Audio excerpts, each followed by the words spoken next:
राधे राधे। ओम नमो भगवते वासुदेवाय। गुरु कृपा हि केवलम। শ্রী শ্রী গুরুদেবের আশীর্বাদ নিয়ে, শ্রী শ্রী রাধারানীর আশীর্বাদ নিয়ে শ্রীমদ্ ভগবদ গীতার অধ্যায় 3-এর 3 নম্বর শ্লোকটি ব্যাখ্যা সহ পড়ে শোনাচ্ছি। জয় রাধা বল্লভ শ্রীহরিবংশ। এবার পরবর্তী 3টি তৃতীয়, চতুর্থ, পঞ্চম শ্লোকে ভগবান অর্জুনের ব্যামিশ্রেণেব বাক্যেন মিশ্রিত বচনের পদের উত্তর দিয়েছেন।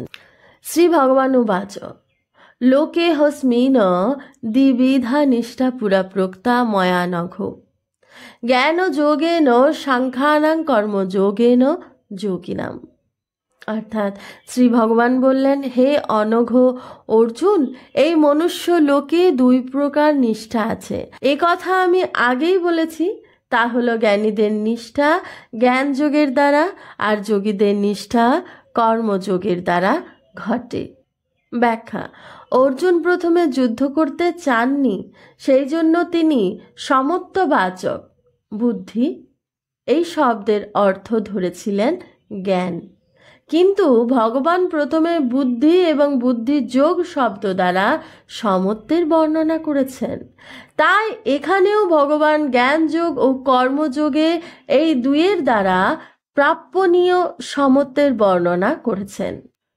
অনঘ অর্জুন কর্তৃক নিজ শ্রেয়ের কল্যাণের কথা জিজ্ঞাসা করায় তার নিষ্পাপতার লক্ষণ। কারণ স্বীয় কল্যাণের তীব্র আকাঙ্ক্ষা হলে সাধকের পাপ দূর হয়।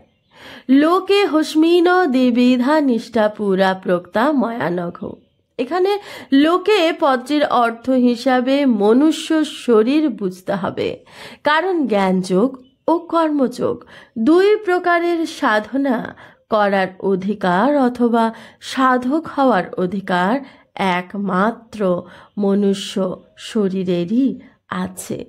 নিষ্ঠা অর্থাৎ সমত্বের স্থিতি 1 প্রকারের হয়, যেটি 2 ভাবে প্রাপ্ত করা যায়, জ্ঞান যোগের দ্বারা অথবা কর্মযোগ দ্বারা।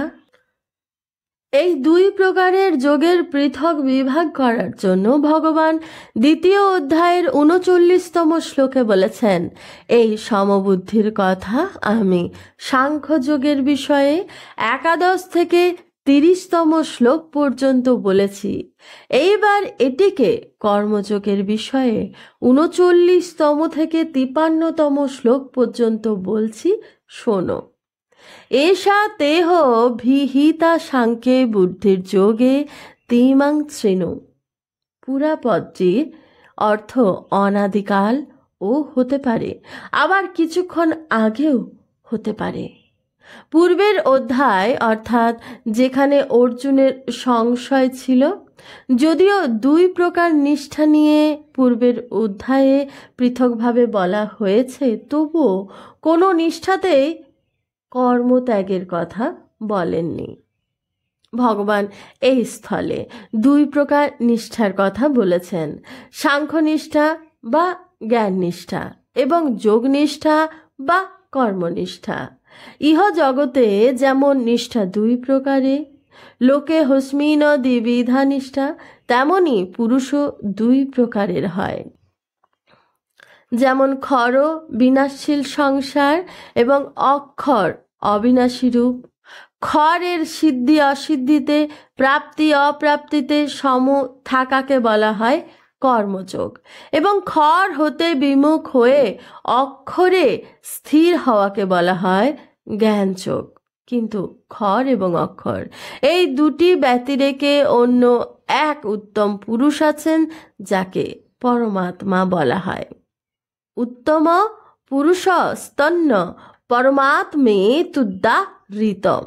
এই পরমাত্মা অক্ষরেরও অতীত এবং অক্ষর হতে উত্তম, সেই জন্য শাস্ত্রে এবং বেদে তিনি পুরুষোত্তম নামে খ্যাত।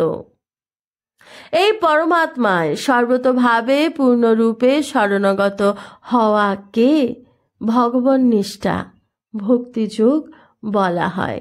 তাই খরের প্রাধান্যে কর্মযোগ, খরের প্রাধান্যে জ্ঞানযোগ এবং পরমাত্মার প্রাধান্যে ভক্তিযোগ হয়। সাংখ্যনিষ্ঠা এবং যোগনিষ্ঠা এই দুই সাধকের নিজ নিজ নিষ্ঠা, কিন্তু ভগবত নিষ্ঠা সাধকের নিজস্ব নিষ্ঠা নয়। কারণ সাংখ্যনিষ্ঠা এবং যোগ নিষ্ঠাতে সাধকের আমি আছি এবং জগৎ সংসার আছে এইরূপ মনে হয়।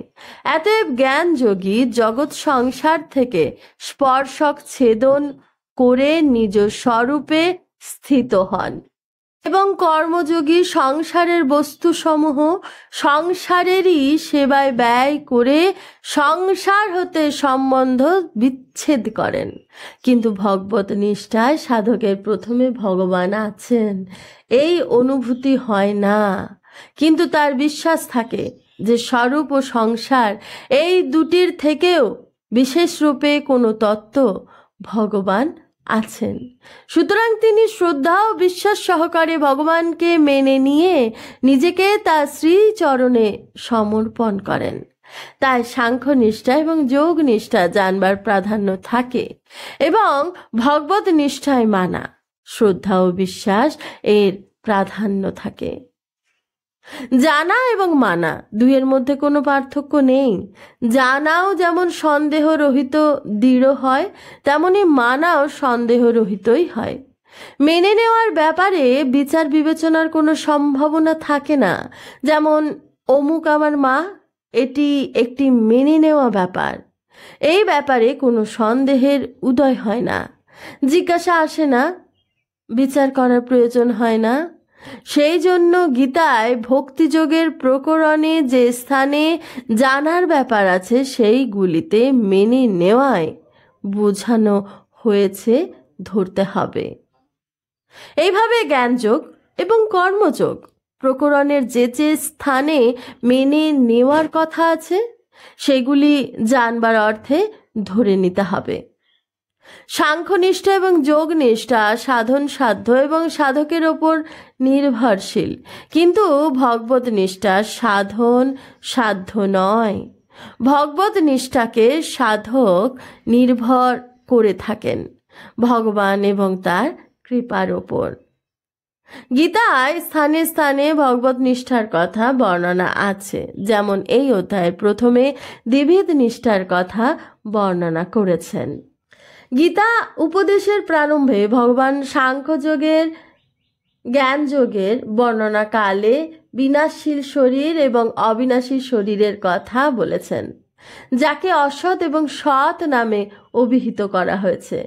কর্মযোগেন যোগিনাম, বর্ণ আশ্রম স্বভাব এবং পরিস্থিতি অনুযায়ী যে সমস্ত শাস্ত্রবিহিত কর্তব্য কর্ম উপস্থিত হয় সেগুলিতে, অর্থাৎ সেই কর্ম ও তার ফলে কামনা ও মমতা এবং আসক্তি সর্বতোভাবে পরিত্যাগ করা এবং সিদ্ধি অসিদ্ধিতে সমভাবে থাকাকেই কর্মযোগ বলা হয়।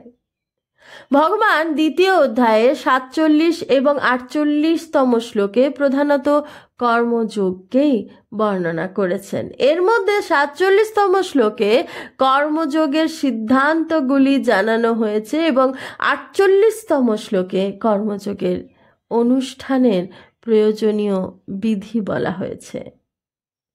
কর্মযোগ এবং জ্ঞানযোগ এই উভয় নিষ্ঠায় লোকে জগতে হওয়ার একে লৌকিক বলা হয়েছে। লোকে হস্মিন দ্বিবিধা নিষ্ঠা। কর্মযোগে খর অর্থাৎ জগতের প্রাধান্য এবং জ্ঞানযোগে অক্ষর অর্থাৎ জীব আত্মার প্রাধান্য থাকে। খর এবং অক্ষর দুই জগতে অবিহিত। দামিব পুরুষ লোক খরশ্চাক্ষর এবচ। সুতরাং কর্মযোগ এবং জ্ঞানযোগ এই দুটি হলো লৌকিক নিষ্ঠা। জীব এবং জগৎকে গুরুত্ব দেওয়াতেই এই দুটি নিষ্ঠা হয়ে থাকে। জীব ও জগৎকে প্রাধান্য না দিয়ে যদি পরমাত্মাকে প্রাধান্য দেওয়া হয় তাহলে এই দুটি নিষ্ঠা আসে না। তখন শুধু অলৌকিক ভগবত নিষ্ঠা অর্থাৎ ভক্তি হয়। লৌকিক নিষ্ঠাতে কর্মযোগ ও জ্ঞানযোগে সাধকের প্রধানত নিজের উদ্যোগই থাকে।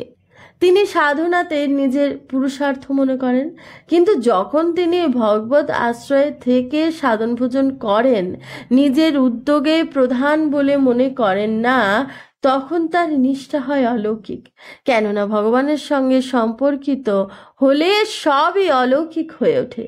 যতক্ষণ ভগবানের সঙ্গে সম্পর্ক থাকে না, ততক্ষণ এই সবই লৌকিক থাকে। কাউকে খারাপ বলে মনে না করলে, কারো ক্ষতি না করতে চাইলে, কারো ক্ষতি না করলে কর্মযোগ আরম্ভ হয়। আমার বলে কিছু নেই, আমার কোনো কিছু চাওয়ার নেই এবং আমার নিজের জন্য কিছু করারও নেই, এই সত্য স্বীকার করে নিলে তার শুরু হয় জ্ঞান যোগ। রাধে রাধে।